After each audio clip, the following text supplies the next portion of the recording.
Ya, jadi kalau bisa sedikit bermain tokoh gitu ya, kalau ada yang tanya macam makanan itu apa saja sih? Bapak tahu itu sudah pernah tahu ya? Kira-kira kalau saya tanya macam makanan itu apa gitu, apa ya menurut bayangan ibu-ibu semua?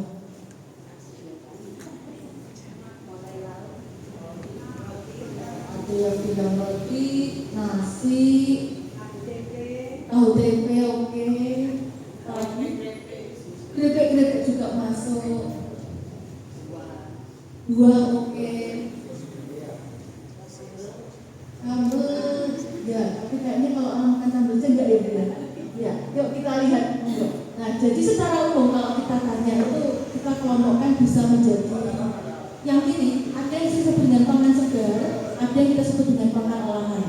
Kalau segar itu berarti misalkan kita makan lalap, kita makan buah, sayur yang langsung dimakan, dicuci, bersih, kita makan. Ya, tapi kalau kita sebut pangan olahan berarti kita perlu masak dulu. Nah, dari sisi yang lain, kita juga bisa lihat dengan istilah ada pangan yang fermentasi, ada yang tidak difermentasi. Jadi memang sengaja difermentasikan supaya bisa kita makan, ada yang tidak difermentasi. Nah, ibu tahu yang difermentasi contohnya apa kira-kira? Keju, tape, enggak, kalau coklat enggak. Yogurt, oke, ya silakan dilanjut. Nah, ini contoh kita pakai makanan fermentasi yang mungkin sudah pernah ibu temui atau pernah coba ya dikonsumsi.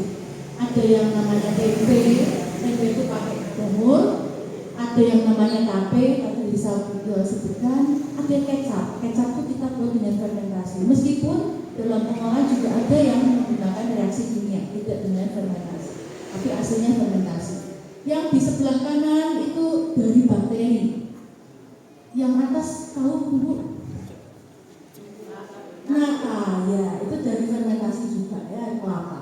Kemudian yang bawah tadi disampaikan itu yogurt. Jadi makanan-makanan ini kita gunakan teman-teman kecil kita, ya si jamur, si bakteri, tapi tujuannya positif, tidak kemudian malah merusak. Ya, harapannya dengan diolah begitu malah lebih enak kita makan. Silakan. Nah, yang perlu dipahami adalah tadi satu, bahwa yang namanya bakteri, yang namanya jamur itu tidak selalu merugikan. Tapi meskipun sudah ditumbuhi, sudah jadi hasil fermentasi, apakah bisa rusak? Tetap bisa rusak. Ini yang perlu dipahami. Lalu kalau juga dikatakan pangannya rusak itu berarti gimana ya? Pasti tidak awet.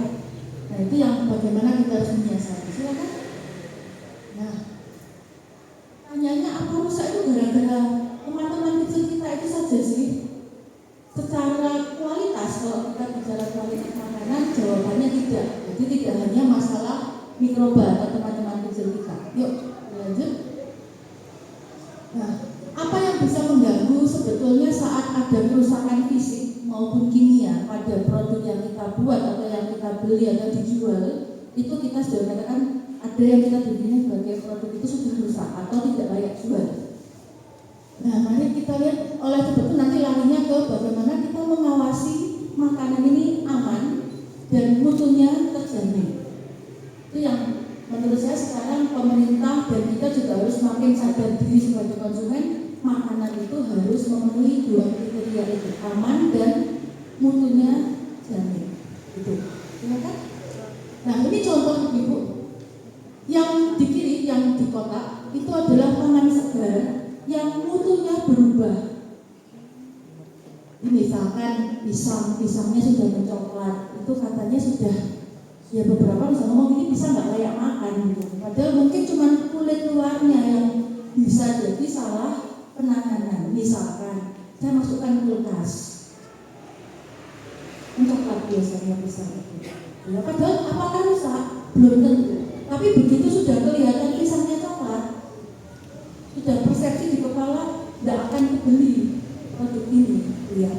Demikian juga kalau kita punya apel, mau jualan salad misalnya, lalu potong apel itu kalau kita potong tidak diapa-apakan, langsung coklat. Begitu coklat disajikan di dalam salad, wah langsung orang bilang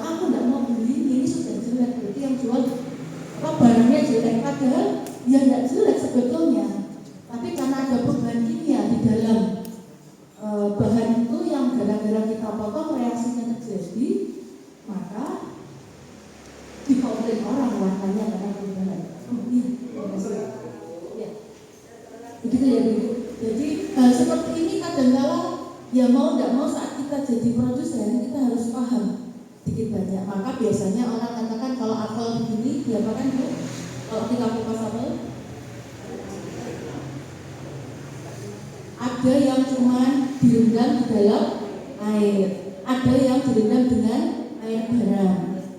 Prinsipnya tadi menghalangi jangan sampai potongan buah apel itu mencoklat. Itu contoh. Yang di samping ini isinya makan olahan. Yang pertama keripik. Keripik itu kalau menurut ibu keripik yang oke, kita jual yang patah atau yang utuh. Yang utuh. Padahal apakah keripik yang patah masalah? Tidak. Tapi begitu yang dijual patah-patah, yang menjualnya bilang ini oke, silakan beli. Tapi yang beli enggak, ini enggak mau saya. Padahal masalahnya sepele, cuma patah. Nah, itu satu masalah yang sebetulnya konsumen sekarang makin rewel. Ya, jadi itu juga harus kita cermati. Gambar kedua saya sengaja ambil gambar ayam. Ayam goreng. Kira-kira masalahnya apa ya, Ibu? Ayam